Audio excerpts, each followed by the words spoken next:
Links. Now we touched a little bit on what the A element does, but to make this a little bit more formal, the A element is the anchor element, which is the same thing as your link tag. And this is how it works. You open it, attribute value,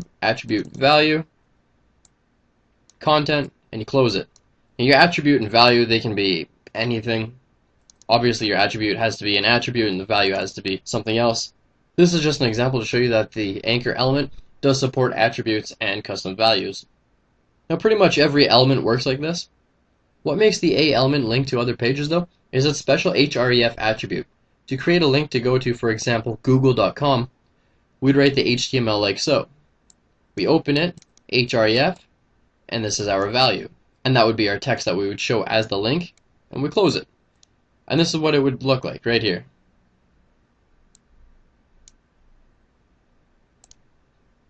The A element has another unique feature. This is the target attribute. With a target attribute, we can tell the link to open in a new window in a parent window if it's currently in a frame, or the window it's already in. The values for the target attribute are the following: blank, parent, self, top, or custom frame name. Oddly enough, this is one of the weird attributes in HTML. Each value starts with an underscore. If it does not start with an underscore, the browser will automatically look for the frame name. What a frame is a little window that sometimes looks like it's a separate web page in the current web page, so it looks like there's two of them in one. If your target attribute's value is the name of the frame, it will load that URL into the frame instead of into a blank window or new window or the current window. Let's look at an example of how to use this. We have a target attribute and we have a blank value. But if the blank doesn't start with an underscore, the browser will try to load the URL that you specified into a frame. Now most modern browsers realize that this could be a mistake and will try to open a blank window for you anyways. However, there are some people that still use older browsers and you do have to consider them. Now we can also link a link to another link. So what I mean is that we can create one link and we can have it linked to another anchor element that's in the same page. This is actually why it's called an anchor. If you give a link an ID, you can use the other link's href to target it. For example, you have your first link here. Notice that we don't give it an href. There's no point to it if it's not going to actually be the link.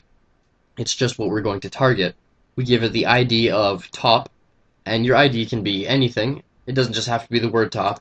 It could be, for example, my name, Caleb. And then we have a second link that's in the same page, and we target. And now if we look at the second link here, you'll notice that our href attribute has a value of $ top. So when you click this link, it's going to bring you up to this link. So to explain this, when you click the Go to Top link, it will bring the top of your screen to the top link without reloading the page. The reason it doesn't reload the page is to keep things fast. You're already on the page, you loaded it once, so it doesn't need to load again. And with this, you can link to yourself.